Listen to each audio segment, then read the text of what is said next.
Viewers इस वक्त हम इस्लामाबाद के डी चौक में मौजूद हैं और जबरी गुमशुदा अफराद जो हैं उनकी रिहाई के लिए यहाँ पर मुजाहरा हो रहा है। सेनेटर मुश्ताक अहमद खान साहब हमारे साथ मौजूद हैं।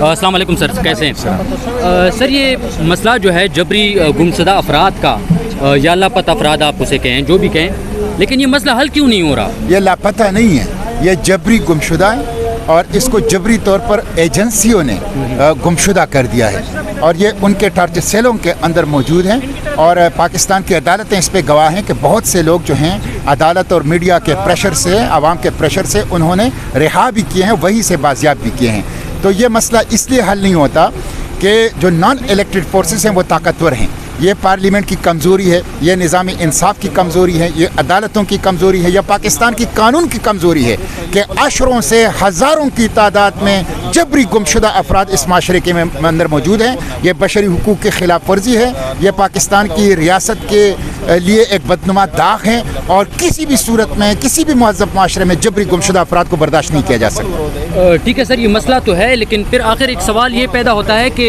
जो जबरी तौर पर गुमशुदा अफराद हैं उनका इस पूरे एपिसोड का जिम्मेदार कौन है?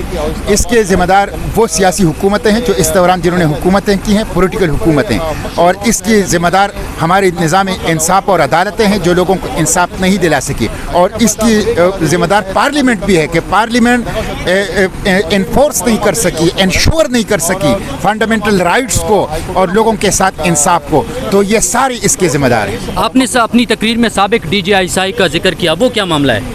मैंने यही कहा कि इन सारी चीज़ों में एजेंसियां मुलव्विस हैं और अभी मीडिया के अंदर भी ये बातें आई हैं, सुप्रीम कोर्ट के अंदर भी ये बात आई है कि साबिक DGI जनरल फैज़ वो अगवा बराए तावान के अंदर मुलव्विस थे और उन्होंने जो कुछ लोगों को जो रियल स्टेट का ओनर था उनको अगवा किया था और उनसे जो है वो उनकी जायदाद के कागजात पे दस्तखत लेना चाह रहे हैं। तो जहाँ इस तरह की बातें आती हो तो इससे आप साबित कर सकते हैं, इससे आप अंदाज़ा लगा सकते हैं कि पाकिस्तान में कानून की हुक्मरानी कितनी है। तो क्या फिर पार्लियामेंट, आप भी एक सेनेटर हैं, तो सेनेट और कौमी असम्बली इस किस्म के लोगों को चाहे वो कितनी भी ताकतवर हों, इनको कोई उनसे पूछगछ कर सकती है?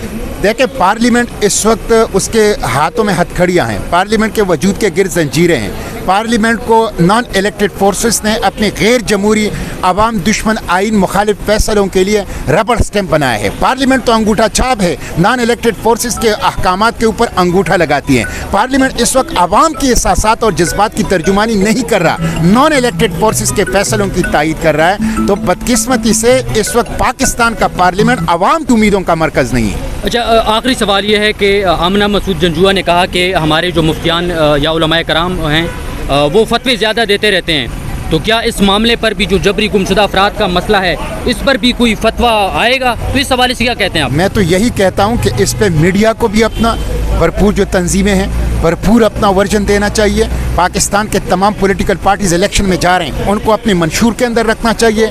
उलमा को इस जुल्म के ख़िलाफ़, इस रियासत की दहशतगर्दी के ख़िलाफ़ कि 20-20 साल तक आप जबरी तौर पर लोगों को अगवा करके रखें, अगवा करें, मार दे और उसको फेंक दे, इसके ख़िलाफ़ ज़रूर कुरान और सुन्नत की रोशनी में अपनी राय देनी चाहिए। शुक्रिया sir, thank you so much. Senator Mushtaq Ahmad Khan साहब हमारे साथ मौजूद थे।